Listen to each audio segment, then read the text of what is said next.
Schooling खत्म करते ही I knew कि मुझे सीए करना था, so I got myself registered in CA course and मैंने पढ़ना स्टार्ट कर दिया।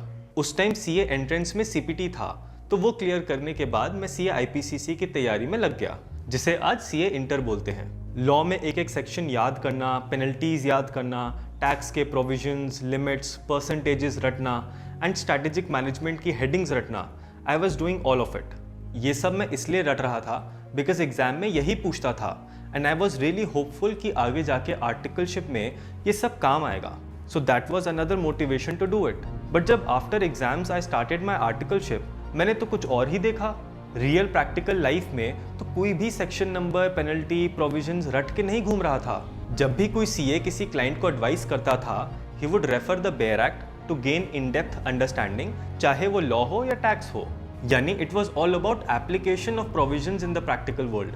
उनकी अंडरस्टैंडिंग मैटर करती थी, ना कि किसको कितना रटा हुआ था। एंड ये देख के मैं बहुत डिसअपॉइंट हुआ। जो मैंने इतना सब कुछ रटा था लॉ या टैक्स में, उसका तो कोई यूज ही नहीं आया।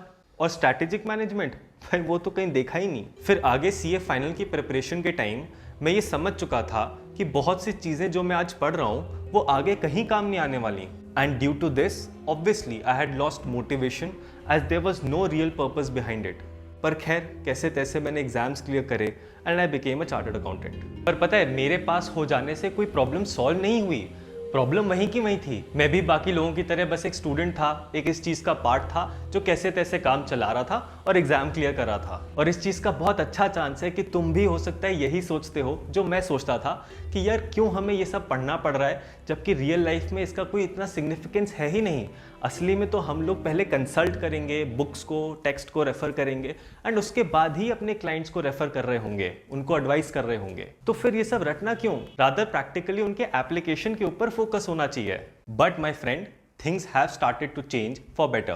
On 2nd June 2022, ICAI has finally released the draft of new proposed scheme for CA course. New scheme में एग्जाम पैटर्न को भी चेंज किया गया है, प्लस सेल्फ पेस्ड लर्निंग को भी इंट्रोड्यूस किया है। And the best part about new scheme is कि अब सारा का सारा focus application of concepts, application of mind पे है, rather than just cramming everything. जो क्रैमिंग ओरिएंटेड पैटर्न था, अब वो सीन नहीं है। Today, I'm really hopeful that in time to come, this new course will change CA experience for better, where students will be tested for their understanding ability and not on cramming ability. And hopefully this scheme will have a place for people like me who have a questioning mind and are more interested in knowing the why rather than what.